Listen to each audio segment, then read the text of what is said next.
રાજ્યમાં 24 કલાકમાં રાજ્યના 255 તાલુકામાં વરસાદ. દક્ષિણ અને મધ્ય ગુજરાતમાં વરસ્યો તોફાની વરસાદ. સૌથી વધુ સુરતના અંબિકા તાલુકામાં 24 ઇંચને પાર. તાપીના ડોલવણમાં પણ 17 ઇંચ વરસાદ ખાબક્યો. ખેડાના વસોમાં 16.5 ઇંચ વરસાદ વરસ્યો. નવસારીના વાંસદામાં પણ 16.5 ઇંચ વરસાદ વરસ્યો.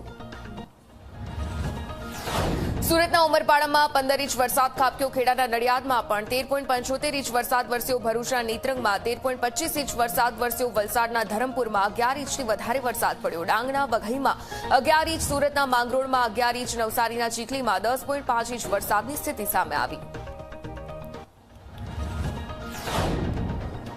નવસારીમાં સતત સરદાર સરોવર ડેમની જળસપાટી વધી રહી છે અને આ જળસપાટી વધવાના કારણે જે વરસાદી આંકડા પણ સામે આવ્યા છે. સતત વરસાદની સ્થિતિના કારણે સરદાર સરોવર ડેમની સપાટીમાં વધારો થયો છે અને આ સાથે સપાટીમાં વધારો થવાની સાથે ઉપરવાસમાંથી પણ 1,12,722 ક્યુસેક પાણીની આવક થઈ છે. ડેમની સપાટી 130.47 મીટરે પહોંચી.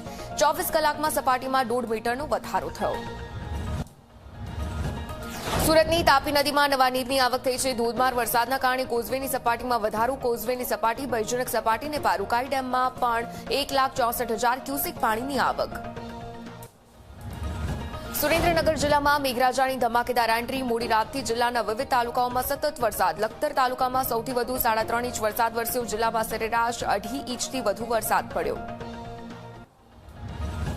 નવસારી અને ઉપરવાસના જિલ્લાઓમાં વરસાદનો વિરામ. ગણદેવીથી પસાર થતી કાવેરી અને અંબિકા નદીમાં પાણી ઉતારવાના શરૂ. અંબિકા નદીમાંથી 2.62 ફૂટ અને કાવેરીમાંથી 5 ફૂટ પાણી ઉતર્યા. નવસારી શહેરમાં પૂર્ણા નદીના પાણી ફરી વળ્યા. કાલિયાવાડી વિસ્તારમાં પાણીના પ્રવાહમાં એક કાર ફસાઈ છે. સ્થાનિક લોકોએ કાર ચાલકને સુરક્ષિત રીતે બહાર કાઢ્યો. વલસાડમાં પૂરના પાણી જોવા ગયેલા 3 યુવકો ફસાયા. ભારે વરસાદના કારણે ઔરંગા નદીમાં ઘોડાપૂર. તંત્રની સતર્કતાથી 3 યુવકોનો જીવ બચ્યો. મોડી રાત્રે ફાયરની ટીમે દિલધડક રેસ્ક્યુ કર્યું. પ્રશાસને નદી નાળા પાસે નહીં જવાની અપીલ કરી. સુરત જિલ્લાના માંડવીમાં આવેલા ગોળધા ડેમમાં ભંગાણ. વરે નદી પર બનાવવામાં આવ્યું છે ગોળધા ચેકડેમ. ડેમમાં મસમોટું ભંગાણ પડતા સંગ્રહિત પાણી ફરી વળ્યા. પાણી ઓછા થયા બાદ ડેમ સમારકામની કામગીરી હાથ ધરવામાં આવશે. સુરેન્દ્રનગરના ચુડાનો વાંસલ ડેમ ઓવરફ્લો થયો છે. ડેમ સેક્શન ઓફિસરે એલર્ટ કર્યું જાહેર. ચુડા અને ગોખરવાડા ગામના લોકોને ખાસ એલર્ટ રહેવા માટે અપીલ. નીચાણવાળા વિસ્તારોને સાવચેતી રાખવા માટે અપીલ. ભરૂચના અંકલેશ્વર પંથકમાં અનરાધાર વરસાદ. ભારે વરસાદના પગલે ખેતરો બેટમાં ફેરવાયા. ખેતીના ઉભા પાકને નુકસાન થવાની ભીતિ. અમદાવાદમાં અનુપમ બ્રિજ પાસે દિવાલ ધરાશાયી. બ્રિજના છેડે આવેલી દિવાલનો કેટલોક ભાગ ધરાશાયી. બાદમાં રસ્તો વાહન વ્યવહાર માટે ખુલ્લો કરવામાં આવ્યો. અમદાવાદમાં સામાન્ય વરસાદમાં પાણી ભરાયા. માત્ર 20 મિનિટના વરસાદમાં શેલા પાણી થયું. ક્લબો 7 વિસ્તાર પણ પાણીમાં ભરાયા. શેલાનો માર્ગ પાણીમાં ગરકાવ થયો. સુરત જિલ્લામાં સાર્વત્રિક વરસાદ. ગોળધા ડેમ ઓવરફ્લો થયો છે. આંબલી ડેમના 8 દરવાજા ખોલતા પાણીની આવક. ગોળધા ડેમ ઓવરફ્લો થતા માંડવી તાલુકાના 10 ગામોને એલર્ટ કરવામાં આવ્યા. સુરતના પાંડેસરા વિસ્તારમાં ભારે વરસાદ બાદ જમીનનું ભારે ધોવાણ થયું છે. ધોવાણના પગલે વીજપોલ, ટ્રાન્સફોર્મરનું માળખું અને દિવાલ જોખમી રીતે નમી પડ્યા. ઔદ્યોગિક અને રહેણાંક વિસ્તાર નજીક ઘટના બનતા લોકોમાં ભયનો માહોલ. ભરૂચમાં અંકલેશ્વર હાંસોટ સુરતને જોડતો મુખ્ય માર્ગ વાહન વ્યવહાર માટે બંધ કરવામાં આવ્યો. આમલાખાડી જે ઓવરફ્લો છે તે બંધ થતા તંત્રએ માર્ગ પર બંધ કરવાનો નિર્ણય લીધો છે. ભારે વરસાદ સાથે તેજ પવન ફૂંકાતા જનજીવન પ્રભાવિત. સુરત જિલ્લામાં ધોધમાર વરસાદ. માંગરોળના કોસાડી ગામના 2 વિસ્તાર સંપર્ક વિહોણા થયા. જૂની કોસાડી આદિવાસી વસાહત વિસ્તાર સંપર્ક વિહોણા થયા. સુરતમાં વરસાદી પાણી વહેણમાં યુવક તણાયો છે. જંખવાવથી ઉમરપાડાને જોડતા રોડ પર બની ઘટના. મુકેશ ચૌધરી નામનો યુવક પાણીના વહેણમાં તણાયો. સુરતમાં પવન સાથે ધોધમાર વરસાદ. ભારે વરસાદથી વેસુમાં પાણી ભરાયા. મહાવીર કોલેજ પાસે પાણી ભરાયા. પાણી ભરાતા વાહન ચાલકો પરેશાન થયા.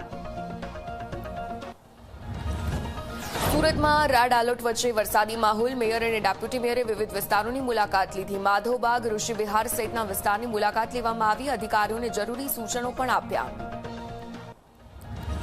સુરતના અલગ અલગ વિસ્તારમાં ધોધમાર વરસાદ. ભારે વરસાદને લઈને તંત્રની ટીમ સતર્ક. વડોદરાથી આર્મીની ટીમને સુરત બોલાવવામાં આવી. 60 આર્મી જવાનોની ટીમ સુરત બોલાવવામાં આવી.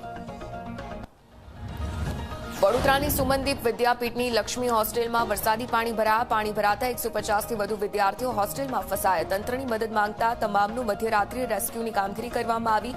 ટ્રેક્ટરમાં તમામ લોકોને પાણી વચ્ચેથી સુરક્ષિત સ્થળે લઈ જવામાં આવ્યા. વડોદરાના ડભોઈ પંથકમાં ધોધમાર વરસાદ. વડોદરાથી સ્ટેચ્યુ ઓફ યુનિટી રોડ બંધ કરવામાં આવ્યો. થુવાવી 3 રસ્તા પાસે પાણી ફરી વળતા માર્ગ બંધ કરવાની ફરજ પડી. દેવ ડેમમાંથી મોડી રાત્રે છોડવામાં આવ્યું પાણી. દેવ ડેમનું અને વરસાદી પાણી ફરી વળતા મુખ્ય માર્ગ બંધ કરવામાં આવ્યો. વડોદરાના અલગ અલગ વિસ્તારમાં વરસાદ. સયાજીગંજ, ફતેગંજ, દાંડિયા બજારમાં વરસાદ. અલકાપુરી, 4 દરવાજા વિસ્તારમાં વરસાદ. વડોદરામાં ધોધમાર વરસાદથી ઓરસંગ નદી ગાંડીતુર બની છે. ચાંદોદ પાસેથી પસાર થતી ઓરસંગ નદી છલકાઈ. ભારે વરસાદથી ઓરસંગ નદીનું રૌદ્ર સ્વરૂપ સામે આવ્યું છે. ઓરસંગ નદીનું પાણી આવતા નર્મદા નદી બે કાંઠે વહી રહી છે. વડોદરામાં દેવ ડેમનું પાણી છોડાતા દેવ નદી બે કાંઠે વહેતી થઈ છે. વાઘોડિયાના મુવાડા પાસેનો કોઝવે પર પાણી ફરી વળ્યા અને નદીના પાણીથી મુવાડાથી ગોરજ તરફ જવાનો રસ્તો બંધ કરવામાં આવ્યો. વડોદરા જિલ્લામાં ધોધમાર વરસાદ. ડભોઈથી વાઘોડિયાનો માર્ગ બંધ કરવામાં આવ્યો છે. વાઘોડિયા જવાના રસ્તા પર પાણી ફરી વળ્યા. ડેમમાંથી પાણી છોડાતા ગામોને એલર્ટ કરવામાં આવ્યા. ખેડાના નડિયાદના અનેક વિસ્તારોમાં જળબંબાકારની સ્થિતિ. ચાણવાડા વિસ્તારો પાણીમાં ગરકાવ. શ્રેયસ માઈ મંદિર વિસ્તારમાં વરસાદી પાણી ભરાયા. વૈશાલી, ખોડિયાર, ગરનાળામાં જળભરાવ યથાવત. વણિયાવાડ, કોલેજ રોડ, મિશન રોડમાં વરસાદી પાણી ભરાયા.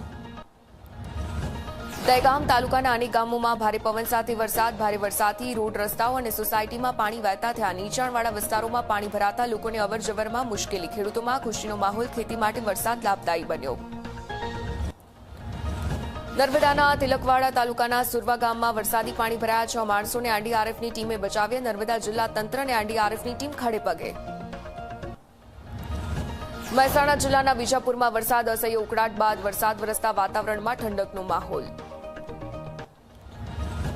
છોટાઉદેપુરના ક્વાંટના ધોધમાર વરસાદ. દેવળસેટ ગ્રામ્ય અને ડુંગર વિસ્તારમાં ધોધમાર વરસાદ. વરસાદને લઈને ફરી લોકોમાં ચિંતા. છોટાઉદેપુરના બોડેલીમાં ફરી વરસાદ શરૂ થયો છે. નીચાણવાળા વિસ્તારમાં પાણી ભરાયા. બોડેલીના મેઇન બજારમાં પણ પાણી ભરાયા. છોટાઉદેપુરના બોડેલીમાં ધોધમાર વરસાદની સ્થિતિ વચ્ચે મોડાસર ચોકડી પાસે વરસાદી પાણી ભરાવની સમસ્યા. ભારે વરસાદથી અનેક વિસ્તારો પાણીમાં ગરકાવ. પાટણ સહિત પંથકમાં વરસાદ. લાંબા વિરામ બાદ પંથકમાં પવન સાથે વરસાદ. વરસાદને લઈને વાતાવરણમાં ઠંડકનો માહોલ.